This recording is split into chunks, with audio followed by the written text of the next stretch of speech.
this activity 2. Give examples from your community that supports the assumption of rationality. Asirratti fakkeenya namni tokko rational ta'uu yookiin consumeriin tokko rational ta'uu uummata keessaa ibsi jedha. Fakkeenyan dura waa'ee rational irratti siniif kaases deebii ta'uu danda'a asirratti. Activity 2 kana bira yeroo geenyu jechuudha. Asitti rationality dha yeroo jennu assumption ordinal utility keessas jira, kan cardinal utility keessas kan kutaa kudhan irra duubatti deebitanii yoo ilaaltanii rationality'n assumption isaanii keessaa tokkodha jechuudha. Kuni maalidha jennee yoo fudhannu rationality dha yeroo jennu akkuma dura kaasee namni tajaajila wayii barbaadee waajjira wayii dhaqu tokko kaayyoo fi karoorri isaa inni ijoon karaa kamiinis ta'e karaa kamiin bahee isa dhaqeef sana xumurachuudha jechuudha. Maalirratti hundaa'ee resource isa gaafatu baasii godhee zarraa eegamu baasii godhee humna isaa baasii godhee yookiin humna isaatiin bakka sanatti deemee argamee wanta gochuu danda'u hundaanii tajaajila barbaadu sana argatee itti quufee galuudha jechuudha kaayyoon isaa. Kanaan ala kaayyoo biraan qabu. Namni kaayyoo wayii dhimma xumurachuu waajjira wayii dhaqee isa kaayyoo sana irraanfatee nama reebuu yookiin nama ajjeesuudhaaf karoora biraa keessa achitti yaada jijjiirratee galuun jiru jechuudha. Kanaaf rationality yeroo jennu rational yeroo jennu consumers aims at maximizing his or her level of satisfaction based on his or her income jennee kan nu ibsinuuf kanaaf jechuudha. Galii isaa irratti hundaa'ee namni tokko gabaa sana irratti hundaa'ee maal barbaada jechuudha? Gammachuu olaanaa yookiin itti quufinsa olaanaa argachuu barbaada jechuudha. Kanaan ala kaayyoo biraan qabuudha walumaa galatti. Question number 2. Do people buy and consume a good that reduces their satisfaction or utility? Asirratti namni yeroo baay'ee egaa meeshaan inni bitu yookiin kan inni itti fayyadamu akkuma armaa olitti kaafametti kan maximum satisfaction kennu malee kan hir'isu miti jechuudha. Maximum satisfaction. So reduce inni jedhu sirrii miti jechuudha. The consumer or people buy and consume a good that gives maximum satisfaction or utility fudhannuu dandeenya jechuudha. Kanaaf kan satisfaction isa hir'isu eenyuyyuu bituun barbaadu jaalate. Kana jechuun hin dogoggorru jechuu miti. Namni tokko yeroo tokko meeshaalee original ta'eef orji deebituu kan bitee galu jiraachuu danda'a. Irra keessa laalee bitee galee isa amma barbaade ta'uu fi dhiisuu danda'a. Itti quufinsa barbaade irraa argachuu hin danda'u jechuudha. Kanaaf dogoggorra akkasiin mudatan jechuu miti. Yeroo amma danda'ametti namni tokko kan inni karoorfatu kan inni waa bitu maalirratti hundaa'ee satisfaction olaanaa naaf kenna. Maximum satisfaction irraa argadha jedheetu jechuudha kan inni yaadu. Some of the above listed assumptions are easy to understand and conceive while other needs further elaboration. Kanaaf wantoonni gubbaatti ibsine kunneen salphaatti kan ifa ta'anidha. Garuu immoo kan ibsa dabalataa barbaadanis jirudha. Rationality of agent is such a key assumption in consumer utilization process jedha. Kanaaf rationality of agent is a key assumption.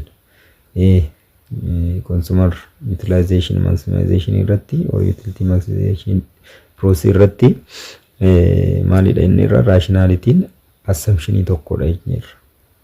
Assumption tokkodha jechuudha.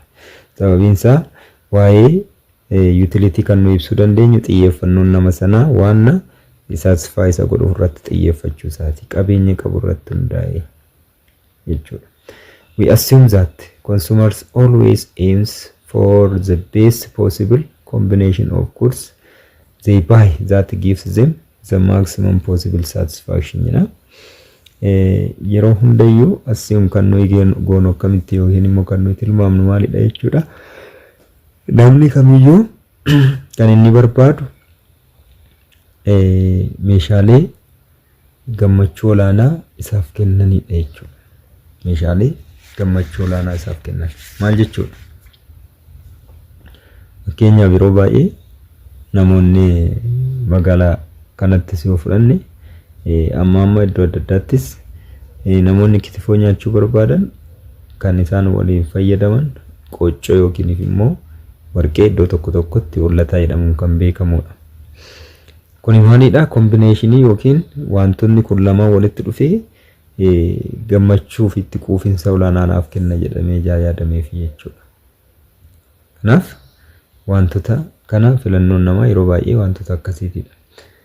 We look the other assumptions after we study indifference curves jedha. Mee gabaabatti osoo presentation kanan xumurin indifference curve set and map kan jedhu kana isiniif ibsu yaada. Kallattumaan yeroo gara antisaatti deemne ordinal utility approach is based on two very important tools or instrument yennee fudhachuu dandeenya jechuudha. Ordinal utility approaching kan inni irratti xiyyeeffatu yeroo baay'ee wantoota barbaachisoo lama irrattidha. One is indifference curve dha inni tokko, while other is budget line dha jechuudha. Kanaaf indifference curve maal akka ta'e mallaalla itti fufnee immoo budget line is kan ilaallu ta'a jechuudha. First, let us discuss indifference curve and we will move on the budget line. Kan jedhus kanuma. An indifference curve is a concept used to represent an ordinal measure of the taste and preferences of the consumer. Indifference curve kan inni bakka bu'u maalidha jechuudha? The represent an ordinal measure. Ordinal measure of the tastes and the preferences. Tastes and preferences of the consumer jechuudha. Kanaaf tastes and the preferences yeroo jennuga sirriidhaan cheekii goonee waan tokko filannoo keenya filachuu keessaa adda baafachuu danda'udha jechuudha. Kanaaf ordinal measure idhas immoo jechuudha. Ordinal measure kana jechuun kan ittiin rank goonu, kan ittiin order goonu, sanammoo utility or satisfaction irraa waan tokko irraa argannu kan ittiin ibsuudhaaf ordinal utility theory dhaaf nu fayyadudha jechuudha. Since it uses indifference curves to study the consumer's behavior, the ordinal utility theory is also known as indifference curve analysis. Kanaaf indifference curve fayyadamnee jaayibsinuuf yeroo baay'ee amala shammaajii, amala wantoota adda addaa namoota fayyadamanii sanatti fayyadamnee jaayibsinuuf ordinal utility keessatti jechuudha. Ordinal utility theory mataan isaa indifference curve analysis jedhamee beekama jechuudha.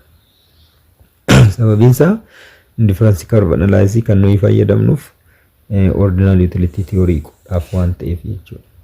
There are three interrelated terminologies which are linked with the concept of indifference curve. Kanaaf wantoota sadii termiidhaan illee kan walitti dhiyaatan, kan konseptiin illee wal fakkaatan, kan waa'ee indifference curve wal qabatu sadiitu jira. Tokkoffaa indifference schedule jira. Indifference schedule or indifference set kan jennudha. Yaa isa kanatti deemna. Tabular representation akka ta'e itti deemna. Inni lammaffaan curve dha. Isa sadaffaan map dha. So let us see these three points or concepts about indifference curves. The first one is indifference set or schedule. Indifference set or schedule.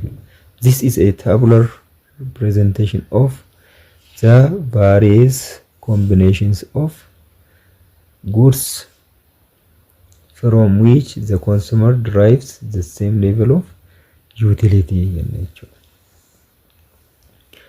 Egaa indifferent kan nuyi taanuuf iyyuu maaliif yoo ta'edha jenneerra meeshaaleen lama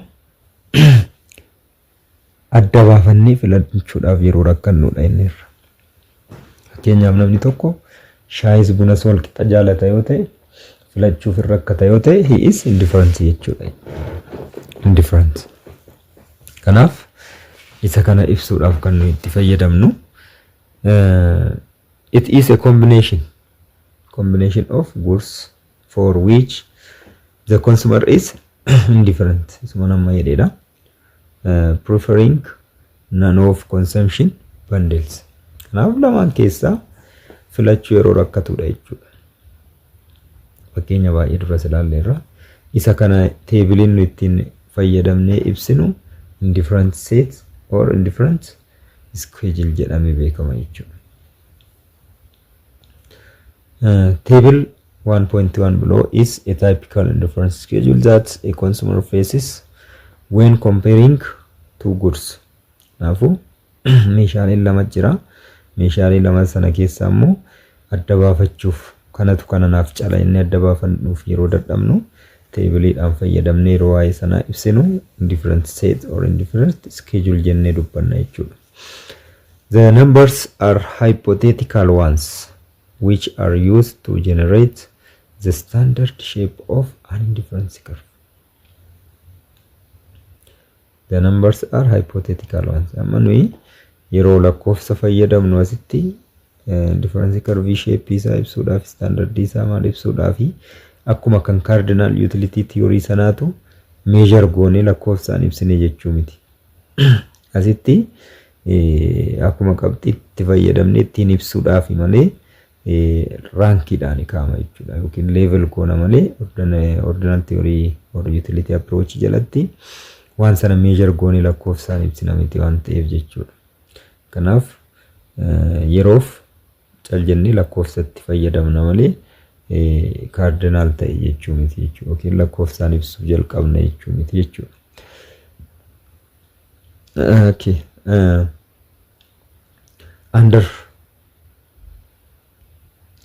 Under ordinal utility theory, we don't measure utility in cardinal numbers as indicated in the table.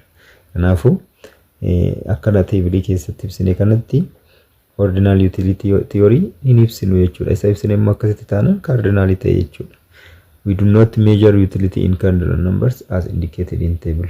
Jennee kan fudhanne kana. We use the numbers to get familiar with the shape of indifference curve in this approach. Kanaaf asitti lakkoofsa kan fayyadamameef lakkoofsaan kan ibsameef karvii sana cal jennee yoo keenya ifa ta'uu dhiisuu danda'a jennee waa'ee karvii sana ibsuudhaaf malee lakkoofsaan ibsama miti jechuudha. Osoo namni hundi karvii sana ilaalee hubachuu danda'a ta'e lakkoofsa fayyadamuun barbaachisu indifference curvein kana jennee giraafiidhumaan keenya darbuu dandeenya jechuudha.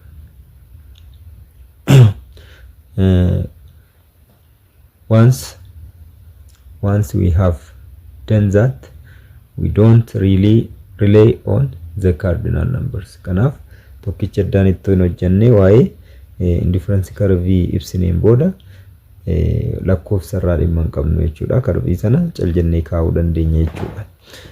Eeshi. The consumer faces 4 different possible ways. Kanaaf consumeriin tokko wantoota afurtu yookiin immoo adeemsa afurtu isa mudata jechuudha. Kanaan wal qabate. Especially of combining the consumer faces 4 different possible ways A and to D of combining his or her consumptions of the two goods leading to the same level of satisfaction. Kanaafi wantoota gammachuu wal qixa qaban lamaan ibsuudhaan yeroo ibsinu tokko hanga afuriitti yookiin immoo possibly yookiin filannoo afurtu jira jechuudha. combination A, combination B, combination C, combination D jennee kaa'uu dandeenya jechuudha. All the four combinations of the two goods X and Y give the consumer an equal level of total utility. Kanaaf combinationiin yookiin immoo walitti hidhanni walitti dhufeenyi wantoota fayyadamnu sana as gabatee keessatti tarreeffaman kana hundi isaaniiyyuu kan isaan gammachuuf itti quufinsi nuu kennan wal qixaadha jechuudha. Kan inni itti deemnu ilaallu ta'a jechuudha. The individual is indifference between the combinations presents as A, B, C, D. Kanaaf as keessatti fayyadamaan tokko namni meeshaalee wayii fayyadamu tokko A moo B moo C moo D na wayyaa kan jedhee adda baasuudhaaf irrakkata jechuudha. Sababiin isaa hundarraa gammachuun hin argatu wal qixa jedhamee yaadamuuf jechuudha. Looking table 1.1 combination B shows that the consumer faces 3 units 3 units of goods X. The range and 15 units of goods Y. The banana and this orange generosity. The banana and this generates the same utility as any other combination that is indicated in the table, say combination D, where the consumer has 7 units of orange and 6 units of banana. In this movement, the consumer is buying more of one good X and less of another good Y. Jennee lafa kaa'uu dandeenya. Kallattumaan gara teebilii kanatti yeroo dhufnu bundling jira or combination jira asi orange X jira banana Y dhaan keenya irra. Kanaaf yeroo asii fudhannu combination A kanarratti 1 orange and 23 banana. Asitti fakkeenyaaf gammachuun nuyi irraa argannu osoo lakkoofsaan ibsama ta'e asirraas 30 arganna yoo ta'e fakkeenyaaf asirraa 30 arganna yoo ta'e kanarraas 30 arganna jechuudha. Biirraas 30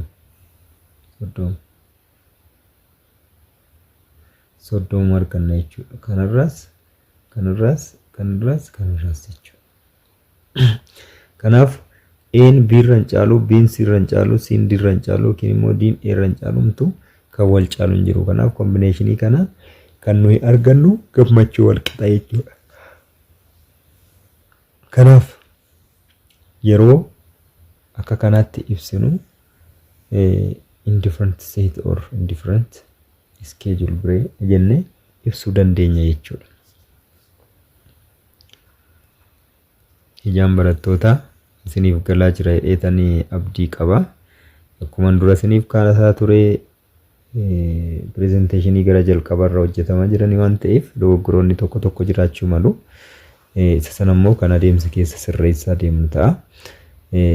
Ammaaf garuu xiqqaatu bu'aa tokko isiniif buusa jedhee waan yaaduufini itti fufna. Indifference curve is the second one. Indifference set or indifference schedule is the first category of indifferences, and the second one is indifference curves. An indifference curve is a line that shows various combinations of two goods that provide the consumer with the same level of utility or satisfaction.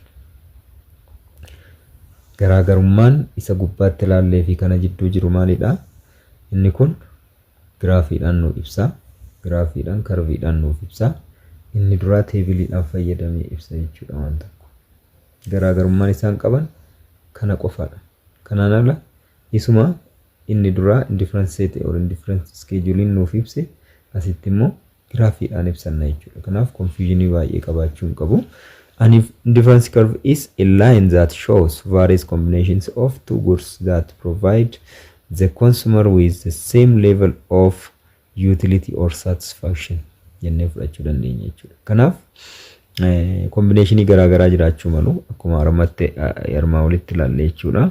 Combinationiin garaagaraa sun immoo akkuma dura kaasne kan isaan nuu kennan gammachuu wal qixaadha jechuudha. Kan arra jirus kan barra jirus kan carra kan darras jiru gatiin yookiin hirkaataan inni nuyi jennu yookiin satisfaction yookiin itti quufinsi nuyi irraa argannu tokkoon isaanirraa waluma qixa jechuudha. Tokkorraa 50 arganna taanaan tilmaamaan 50 arganna isa biraarraa jechuudha.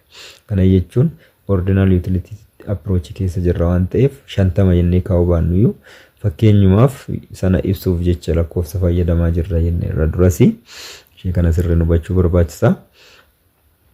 Sababiin isaa ordinal utility approachin lakkoofsaan hin kaa'u sadarkaan ka'a malee jennee irra waan ta'eef jechuudha. Itti fufnaa it is the locus of point or combinations or bundles of goods which yields the same utility or level of satisfaction to the consumer so that the consumer is indifferent between the combinations in nature. Kanaaf meeshaaleen lama yoo jiraatan meeshaaleen lamaan sun satisfactionii wal qixanuu kennu jechuudha. Meeshaaleen afur yoo jiraatan yookiin immoo meeshaaleen 8 jiraatanii 8 sana keessaa immoo lamaan yoo walitti finne lamaan walitti dhufan sun bakka hundatti gammachuun isaan nuuf laatan wal qixa taanaan indifference dha jechuudha. Combinationii isa tokkoffaa moo isa lammaffaa fakkeenyaaf isa ol irratti malaara irratti namni tokko aamoo yookiin immoo aamoo baamoo caamoo daamoo filattee wayyaadhaan rakkata jechuudha. Sababiin isaa kanaaf yoo fayyadame gammachuun argatu. Kanaaf yeroo fayyadame faana waluma qixa waan ta'eef jechuudha. Kanaaf yeroo baay'ee namoonni filannoo akkasiitiif rakkatu. Kanaaf kan indifference jedhame jechuudha. Kanaaf kun indifference table or indifference set or indifference schedule jenna. Kanaan immoo sagadeetiin immoo indifference curve jenna jechuudha. This is the conventional shape of an indifference curve. There are shapes of an indifference curve that apply to some special types of goods. Jenna jechuudha. Kanaaf walumaa galatti indifference curve kana fakkaata. Indifference curve kana fakkaata jechuudha. Indifference curve waanumatti akkasitti kaafama. Booda A, B, C, D as keessaa gaa kam C wayya jennee osoo nama filachiisne combination of orange asitti X jenneerra asitti baananaa jenneerra. Kanaaf combination isa kana baananaan 7 ta'ee sun immoo 6 ta'ee C wayyamoo inni tokko 23 ta'ee inni biraas tokko ta'ee C wayyamoo isa jedhamu asirraa kaasee filata jechuudha. Kanaaf garaagarummaan jiru maalidha jechuudha. Asitti graafiidhaan ibsina isa ol irratti immoo teebiliidhaan ibsina. Kanaan ala yaadni isaa tokkuma jechuudha. An indifference curve is an iso utility curve. Iso with the same ማለት ነው. Iso utility curve ማለት the same.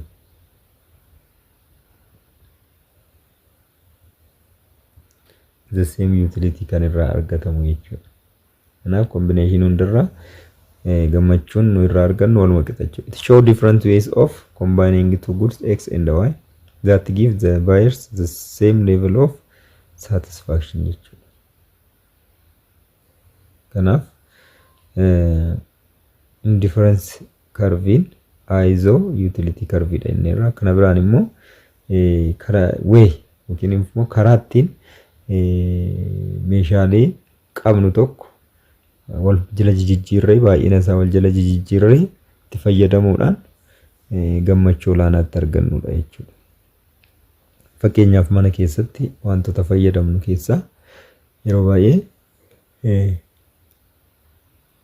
dhiifama guddaa yeroo baay'ee ittoo fudhanne fakkeenyaaf ittoo allichaa jedhamu adii fi diimaa wal duukaan dhabamu yeroo baay'ee. Isa kana immoo gosni nu itti irraa fayyadamnu garaagara ta'uu danda'a. Kanaaf yeroo tokko allichaa sana baay'isnee yeroo tokko diimaa xiqqeessinee yeroo tokko diimaa guddisnee allichaa xiqqeessinee na bifa kanaan wal fana jijjiirree garuu immoo gammachuma wal fakkaataa nuuf kenna yoo ta'e yeroo itti fayyadamnu indifference dha jechuudha. Kanaaf indifference curve yookiin immoo indifference schedule jennee ibsuu dandeenya jechuudha.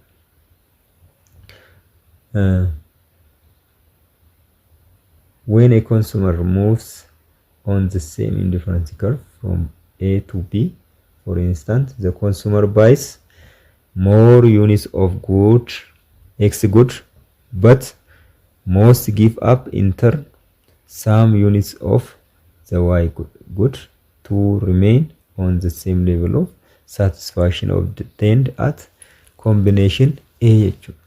Amma combination A irraa ilaalle 23 fi tokkodha. Kanaaf isa tokko baay'ee bite isa tokko immoo tokkitti bite. Garuu immoo gammachuun inni irraa argatu isa tokko fakkeenyaaf 7 bitee isa biraatiin immoo yoo 12 biteera ta'e kan walitti dhiyaatu jechuudha. Gammachuu isaa irraa argatu isa tokkoof 23 sanarraa argata jechuudha. Qixa waan jedhamee waan yaadamuuf jechuudha. Any movement on the indifferent curve shows that consumers willing to substitute one good from another without affecting overall satisfaction. Enough. Indifferent curve jijjiirama wayii agarsiisa taanaan any movement on an indifferent curve shows that consumers willingness to substitute one good for another without affecting satisfaction. Kanaafuu gammachuusaa yookiin itti quufinsasaa osoo hin hir'isin namni tokko meeshaalee wal jala jijjiiree baay'inasaa akkuma dura kaasee fayyadamuu danda'aadha walumaa galatti.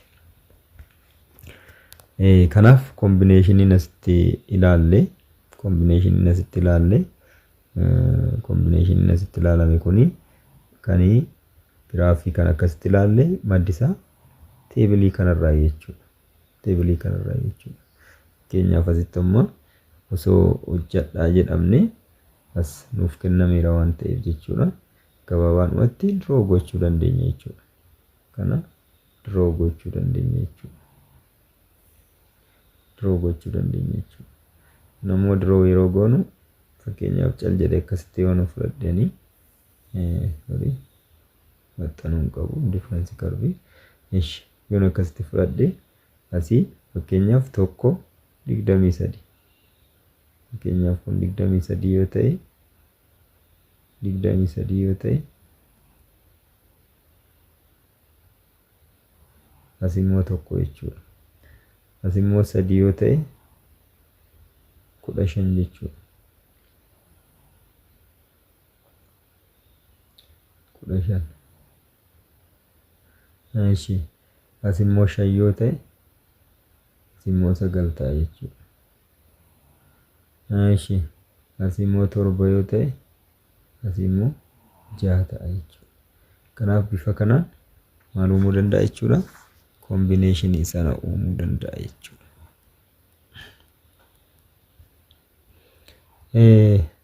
Amma isa dhuma irratti kan nu ilaallu barattoota indifference mappiidha.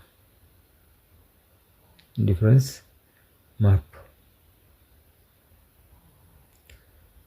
map kan jennu kun kanadha. Indifference map. This is the set or correlation of indifference curve with different levels of satisfaction in each. Jechuun curvein tokko jira as curvein tokko jira kun level of satisfaction in tokko asirratti tokkon pointii kanarratti sadarkaan satisfaction argannu wal qixa jenneerra. Ammas curvein biraa immoo akkuma kana combinationii garaa qabuun dhufuu danda'a jechuudha. Ammas kan biraa akkasuma yoo giraafii tokko irratti akka kana baay'een jiraate indifference map jennee ibsina jechuudha. Correlation or set of indifference curve kan jenneef kanaaf jechuudha. Kanaaf bifa kanaan akkuma salphaatti hubachuun hin danda'ama jechuudha. Egaan barattoota ijaa na hordoftaniif, ijaa obsaan na caqastaniif, ijaa yaada naaf laachuuf deemtaniif baay'een isin galateeffachuu barbaada. Osoo sana dura gara xumuraatti hin fidin ishii kanarratti ibsa gabaabaataniif kennuun barbaada. Asirratti indifference map jenneerra. Mappiin kun immoo giraafii akka kanaati jenneerra. Indifference curve 1, indifference curve 2, indifference curve 3 jennee tarreessineerra. Eessaa amma eessaatti jalarraa gara gubbaatti jechuudha. Isa kamtuu itti quufinsa olaanaa nuuf kenna karboota kana 1 2 3 jirree hora tarreessine keessaa yoo jennee sarkoliitti olaanu ta'u. Kanaaf kanatu yookiin immoo karvii ishii sadaffaa kanatu high level of satisfaction nuuf kenna jechuudha. Level of satisfaction ishii high dha jechuudha. Kan ishii kanaa yoo dhumfne garuu level of satisfaction low dha jechuudha. Yeroo kan biraatiin compare goonu jechuudha. Kanaaf high level of satisfaction kan ibsu ishii jalqabaati jechuudha. Indifference